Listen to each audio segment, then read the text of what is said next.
करते रहते हैं।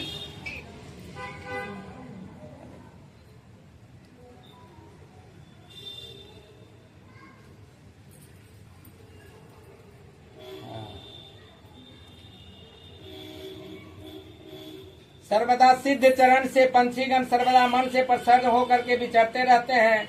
वहाँ गंधर्व गाते हैं, अप्सराएं नाचती हैं। उस पर्वत राज के कितने ही ऐसे शिखर हैं जिसमें स्फटिक रत्न और वैदुर मणि की खाने भरी हुई है। यह पर्वत तो इतना ऊंचा अधिक है कि मात्र मित्र के घर की तरह समझ करके आकाश को स्पर्श किए रहता है। उस समस्त शिखर सदैव हिम बर्फ से आच्छादित रहते हैं और गंगा जल की ध्वनि सदा लहरी सुनाई देती है।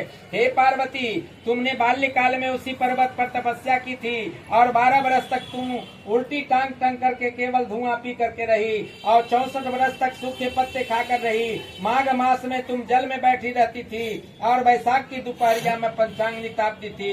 श्रावण मास के महीने में जल बरसता रहता था तो तुम भूखी प्यासी रह करके मैदान में बैठी रहती थी।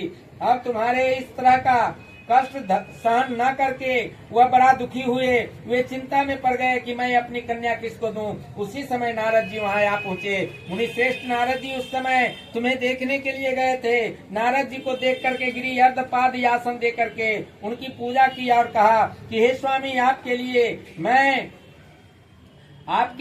आप किस काम से मेरे पास आए हैं? मेरा अहोभाग्य है, आपका आगमन मेरे लिए बहुत अच्छा है। अब नारद जी कहते हैं कि हे पर्वतराज सुनो, मैं भगवान विष्णु का भेजा हुआ आपके पास आया हूँ। आपको यह कन्या रत्न किसी जोगवर को दे दें। भगवान विष्णु के समान जोगवर ब्रह्मा, इंद्र और शिव इनमें से कोई नहीं है। इसलिए मैं यही कहूँगा कि आप कन्या भगवान विष्णु को ही दे दें। हिमवान कहते हैं कि भगवान विष्णु स्वयं मेरे कन्या ले रहे हैं और आप यह संदेश लेकर के आए हैं, तो मैं अपनी कन्या अवश्य विष्णु भगवान को दूंगा। हिमवान की इतनी बात सुन करके मुनिराज आकाश में विलीन हो गए। वे पीताम्बर शंख चक्र गदाधारी भगवान विष्णु के पास पहुँचे। वहाँ हाथ जोड़ करके नारद जी हमसे कहते हैं कि हे देव, आप सुनिए, मैंने आपका विवाह पक्का कराया है। इधर हिमवान ने पार्वती जी के पास जाकर के कहते हैं कि मैंने तुम्हें भगवान विष्णु को दे डाला।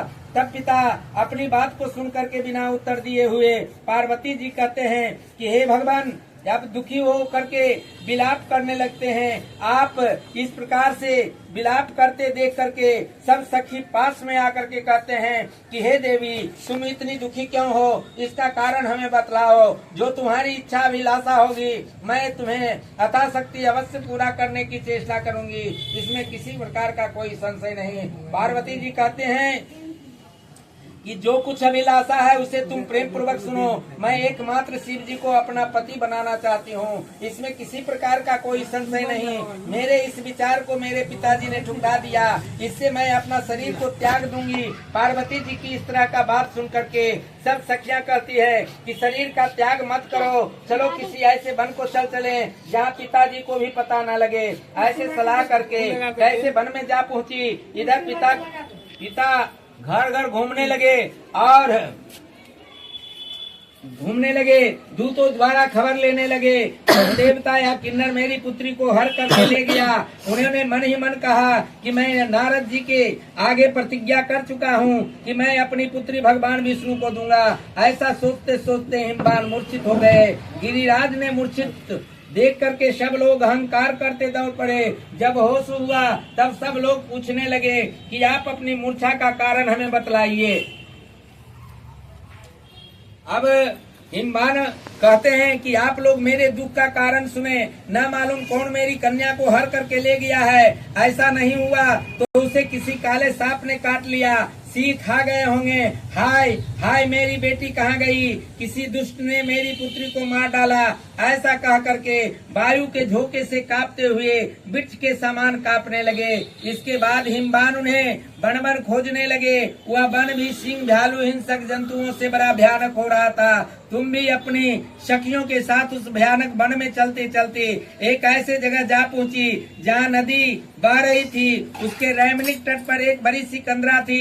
उसने उसी कंदरा में अपना आश्रम को बनाया और मेरी एक बालू की प्रतिमा को रख करके अपनी सखियों के साथ निराहार रह करके मेरी आराधना में लीन हो गई। जब भाद्र पक्ष शुक्ल पक्ष की हंसता तिथि प्राप्त हुई, तब तुमने मेरा आद्य आसन को प्राप्त किया और पूजन किया। रात भर जाग करके गीत बाद आदि से मुझे प्रसन्न किया। उस व्रत राज के प्रभाव से मेरा आधा आसन को डगमगा उठा, जिससे तत्काल मैं उस स्थान पर पहुंचा।